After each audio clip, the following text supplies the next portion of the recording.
In today's video, I'm going to teach you how to remove a Spotify desktop playlist cover. Before we get started, there's one important thing to understand. On Spotify desktop, there isn't a direct button that says remove cover image. So if you're trying to completely delete the playlist cover and leave it empty, Spotify doesn't currently support that option. The workaround is to reset the look of the playlist by replacing the existing cover with a different image, such as a blank image or a new design. This is the easiest and most practical method. First, open Spotify Desktop on your computer.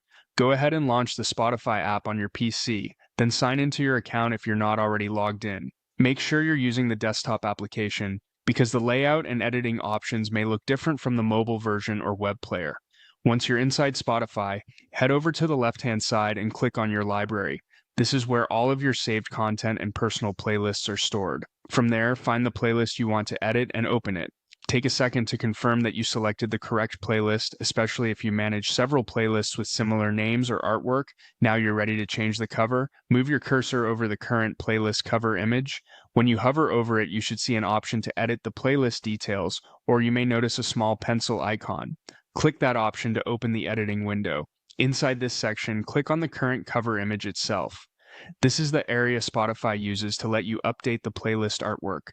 At this point, choose the Upload Image option, then browse your computer and select the image you want to use.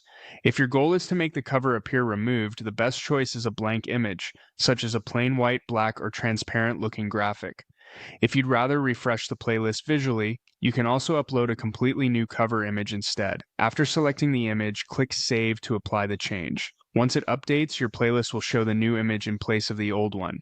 That's really all there is to it. Just remember, Spotify doesn't allow full cover removal on desktop, so replacement is required.